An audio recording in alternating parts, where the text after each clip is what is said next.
won't ask them how their meal was. You won't tell them how yours was. And when you're done, you'll move your empty plate to another table immediately and just gaze out the window.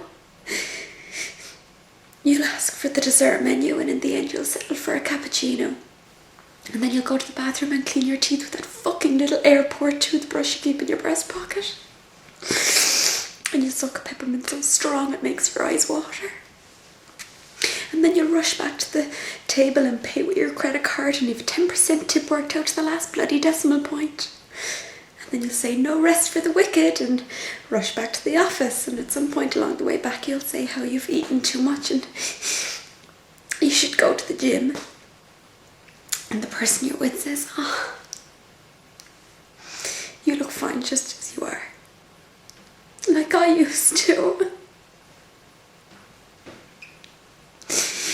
Except it's not me anymore, Steve, is it? It's Janice.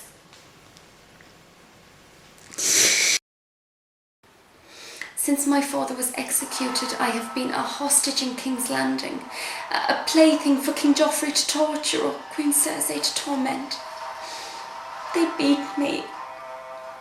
They humiliated me. They married me to the imp. I had no friends in King's Landing, except one.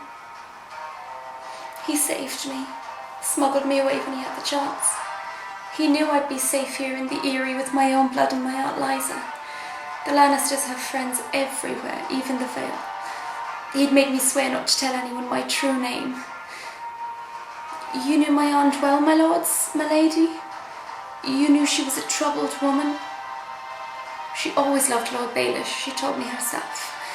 From the moment he arrived at the gates of Riverrun, a boy of 8 carrying everything he owned in a little sack. She confessed to me she never loved Lord Arryn. She did as her father commanded, as so many of us have. And when the gods finally allowed her to be with Lord Baelish, she was so happy. For a time. My aunt was a jealous lady. She was terrified Lord Baelish didn't love her anymore, that he'd abandon her for a younger woman. And then one day she saw him kiss me. It was a peck on the cheek, Lord Royce, nothing more. Lord Baelish is my uncle now, in truth, by marriage.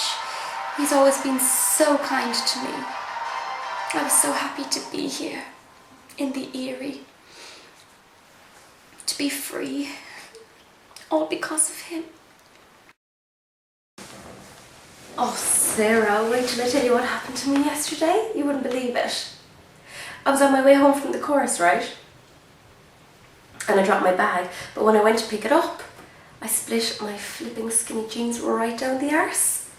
And I had to keep going. Like, can you imagine? I was so mortified, and I'm sure I looked like a right plonker trying to walk. And then I was almost home and I bumped into the lads. And I think they had been like out all day or something, so they had a fair few on them at that stage. And they were trying to persuade me to join them and go on the lash. I was like, no lads, you're alright, I actually really need to get home.